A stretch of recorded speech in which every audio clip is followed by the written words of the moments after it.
I read this article. It was Chris Barron from the Spin Doctors. He's a nice guy, you know. I've had a little back and forth banter with him on Twitter. He's a nice guy, but like he's he said he was upset about Pearl Jam being so much more famous than they were and getting so much more attention. This is like the example of how like people are just not happy very easily. Like Spin Doctors is like a 1 in a million band. Like the amount of success they got, platinum records, touring the world, touring festivals, massive radio play, you know. But he's like, but we don't get as much attention as Pearl Jam. Pearl Jam's more like a 1 in a 10 million band, right? And I mean, stack up the music, stack up the lyrics, stack up the fact that they were a grunge band, which was kind of like the in thing back then.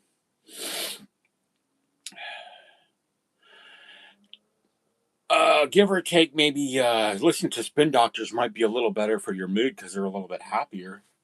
But like, listen to the lyrics of Pearl Jam and listen to the craft of their songs. You know, I mean, it's a little different listening to Even Flow than to listen to Little Miss Can't Be Wrong. You know what I mean? Not that that's not a bad song, but like it's like if I had a hit song all of a sudden, and I was like, fucking Justin Bieber's still fucking doing better than me. That's not fair. You know what I mean? It's like everything's fucking relative, dude. There's fucking people that are so talented that don't even have any top 10 hits, right? So it just goes to show that's actually a perfect example of how somebody can have the greatest luck. So it does kind of tie into philosophy, right? Because somebody could have the greatest luck in the world and be like, but we're not Hercules. We're not Hulk Hogan. You know what I mean? It's like, wake the fuck up, bro. That's the most ridiculous shit I've ever heard. Comparing yourself to Pearl Jam. And by the way, Eddie Vedder didn't have a freaking easy life. You know what I mean? You seem like a little bit more happy and well adjusted in a way, the way your songs are. Hello, the real T. The way your songs are, you're more well adjusted and happy to sing Little Miss Can't Be Wrong. You should be maybe happy that you have a smaller fan base because hi, I'm good. How are you? Do you know what I'm saying? It's like I would love to just write some kind of surface level happy music and just like be on a smaller level than write like really heavy deep stuff and then like have millions of people connect with it and be like, you saved my life, man. I couldn't get through without your music. I mean, it's a whole other level of fame when people like identify you on that level. Like they're like Eddie Vedder had some stalker where the lady like ran her car into his house, and you know what I mean. It's like I think it'd be better to be the less famous, more happy band in a way. You know what I mean? Like, I mean, it's like, dude, you're making a freaking killing. You probably made millions of dollars, and you're still jealous of somebody. Come on, dude. It's like everything's relative, bro. Everything's freaking relative. We weren't even in the freaking newspaper, and they were all over the place. Oh my god! So I can't even listen to them. Like, give me a break. Are you fucking kidding me right now? It's like, you know, I don't know. I don't understand that way of thinking because I believe in gratitude, and it's like if I was even making a living with my music, I'd be overjoyed.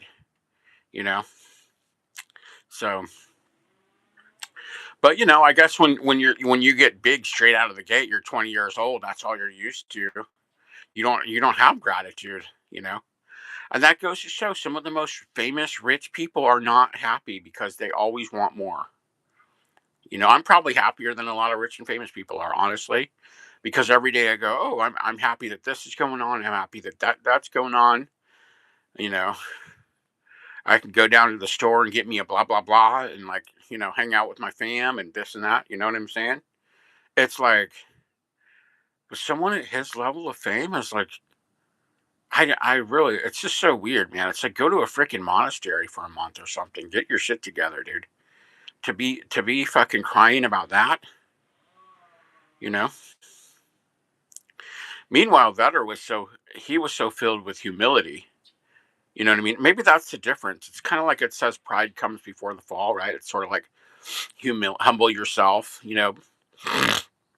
Um, I do think I do see this trend where like a lot of the biggest stars, you'd think they might be more assholes, but a lot of the biggest stars have to kind of be more humble in a way because they have to deal with more, right? Whereas like the B level people, a lot of times have more of a chip on their shoulder, and they're more like, I want the extra green M&Ms, blah blah blah. You know what I mean? And that's not always the case. There's always exceptions, but it's something that I've noticed from living in LA and meeting a lot of different kinds of people. Is that the people that are like the really huge stars, like Flea or The Edge, or like certain people I've met that are really famous, they're more humble than like the people that you meet that are like in a band that's playing to a few hundred, you know.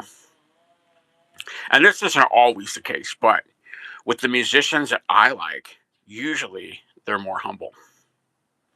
And because it comes through in their art too. And that's why people connect with it more, you know. Little Miss Can't Be Wrong should not be more famous than Even Flow or Alive. I'm sorry. You know what I'm saying? It seems about right for and usually in the music industry things aren't equal. So at least that seems actually kind of fair that Pearl Jam would have a bigger, and also look at the Pearl Jam discography. How many albums they have, you know? They have what, 12, 13, 14 albums? I mean, they're like an American U2 basically. You know what I mean? They're like that big, you know.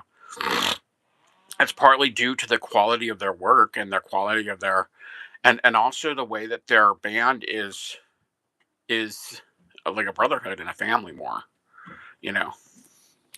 Whereas like Spin Doctors, you don't really know much about Spin Doctors. You know about the hey, what's up?